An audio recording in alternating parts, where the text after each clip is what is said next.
अच्छा जी, इस्लामाबाद में कुछ दिन पहले आपको पता है इंतहाई अफसोसनाक वाक़या, इस्लामाबाद में भी ये सब कुछ होना शुरू हो गया है। बीचों बीच इस्लामाबाद के F9 पार्क में कासिम आवान को कत्ल हुए 10 रोज़ बीत गए, लेकिन इस्लामाबाद पुलिस अब तक कातिलों को ढूंढ ही रही है, नाकाम है। इसमें वज़ीर आज़म शहबाज शरीफ ने केस में ज़ाती दिलचस्पी लेते हुए फौरी मुल्ज़िमान की गिरफ्तारी का हुक्म किया था, लेकिन नहीं। हुक्काम का दावा है कि कासिम को दौरान वारदात SMG से निशाना बनाया गया, लेकिन कत्ल की हतमी वजह अभी तक वाज़ेह नहीं हो सकी है। कासिम आवान फूड पांडा में बतौर सीनियर मैनेजर काम करते थे।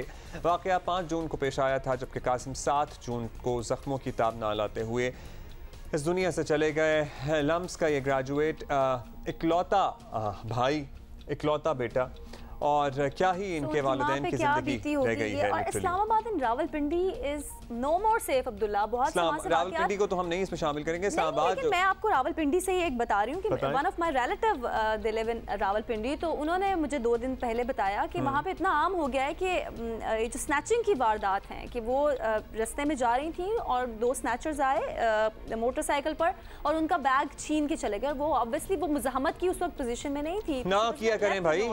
ये बड़ा मशवरा हम आपको दे रहे हैं, मतलब हम इन पुलिस वालों से और अफसरान से तो हम कह ही रहे हैं, लेकिन चूंकि हम आपस की बात कर रहे हैं कि कोई आए तो भाई ले लीजिए। यही बात का जो मेंटल ट्रॉमा है, जब आप सिचुएशन से गुजरे हैं, तो वो भी बड़ा स्वेयर एक ट्रॉमा है। अहमद सुबान, नुमाइंदा जियो न्यूज़। कासिम आवान के कत्ल से मुताल्लिक अपडेट लेते हैं। कासिम आवान के कत्ल को अब 10 रोज़ हो गए हैं, मतलब इसको ज़ख्मी किया गया था, ज़ख्मों की ताब ना लाते हुए दम तोड़ गया। क्या कोई पेशरफ्त भी हुई है इसमें? जी बिल्कुल, कत्ल की वजह तो ये राहज़नी है में मुज़ाहमत है। दौरान डकैती जब मुज़ाहमत की गई तो उसके ऊपर ये कत्ल हुआ है, और ये जो कत्ल है ये AK-47 जो कि क्लाशनकोफ है उससे कत्ल किया गया, गोली मारी गई है, जो कि इसके बाजू से होती हुई छाती में और छाती से फिर ये कमर के रास्ते बाहर निकल गई थी, जो कि ऑर्गन्स को उसके डैमेज किया था कासिम आवान के, जिससे तकरीबन 1 दिन तक वो अस्पताल में एडमिट रहने और तकरीबन 20 से ज़ायद उनको बोतलें खून की लगी थी, लेकिन वो जांबर ना हो सके थे। अब इस वक्त पुलिस हुकाम का कहना है कि जो मुल्ज़मान हैं उनकी गिरफ्तारी के बहुत करीब पहुँच चुके हैं पुलिस, और बहुत जल्द पुलिस इसमें कामयाब हो जाएगी कि इन मुल्ज़मान को गिरफ्तार कर लिया जाए। इन मुल्ज़मान के हवाले से बताया जा रहा है कि ये 2 अफराद थे जो कि इस पार्क के जंगल एरिया में मौजूद थे, और जब कासिम आवान इस एरिया में दाखिल हुआ कि जहाँ पर अमूमी तौर पर एक तो झाड़ियाँ थोड़ी ज़्यादा हैं और फिर बिल्कुल अंधेरा होता है, तो वहाँ पर इसकी मुज़ाहमत हुई, और फिर जिस तरह से कासिम आवान ने खुद अपने एक दोस्त को भी कॉल की और रेस्क्यू 15 पे भी पुलिस को इत्तला दी, तो जिसके बाद फिर पुलिस ने फौरी तौर पर इस पर रिस्पॉन्स किया था।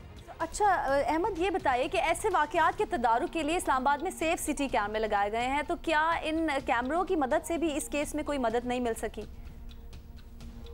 जी बिल्कुल, कैमरों से मदद दी जा रही है, कैमरों से मदद दी जा रही है, जियो फेंसिंग की जा रही है। इस एरिया की ओवरऑल सर्च किया गया था इस एरिया को, और जिस तरह से जब ये वाक़या हुआ और रेस्क्यू 15 पर जब इसकी कासिम आवान की कॉल की, तो उस वक्त मुतलका थाना मारगला के जो SHO हैं वो बिल्कुल करीब चूँकि गश्त पर मौजूद थे, तो वो फौरी तौर पर यहाँ पर पहुँच गए थे, और उन्हीं ने फिर अपनी गाड़ी में ही इनको कासिम को शिफ्ट भी किया था हॉस्पिटल, जिसके बाद उनका इलाज किया गया, लेकिन वो जांबार ना हुए हो सके। लेकिन जो पुलिस के सीनियर ऑफिसर्स हैं, जिसमें DIG ऑपरेशन खुद इस टीम को लीड कर रहे हैं, और वो तमाम जो शवाहिद हैं उनको इकट्ठा किया गया था उस स्पॉट से भी, और फिर कासिम से भी जो कुछ जो मालूमात पुलिस हासिल कर सकी थी, और इसके अलावा उनके मोबाइल से और दीगर जो एविडेंसेस कलेक्ट करने में पुलिस कामयाब हुई थी, उनकी नज़र में ही ये कोशिश की जा रही है कि इन मुल्ज़मान को फौरी तौर पर गिरफ्तार किया जाए, और फिर इन मुल्ज़मान से ही तफ्तीश की जाएगी कि उनका जो पास्ट रिकॉर्ड है वो क्या है, या ये कोई नए मुल्ज़मान हैं।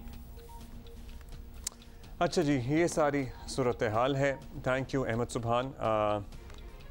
होप के इस्लामाबाद पुलिस ज़रा मुतहर्रिक हो। हम तो इस केस का फॉलोअप लेते रहेंगे, लेकिन आपकी ज़िम्मेदारी है जल्द अज जल्द कातिलों तक पहुँचना। वज़ीर आज़म शहबाज शरीफ भी बारहा मतलब जब ये वाक़या हुआ था खुद इंटरेस्ट ले चुके हैं, लेकिन उनके ज़ाती इंटरेस्ट लेने का कोई फ़ायदा हुआ नहीं है अब तक।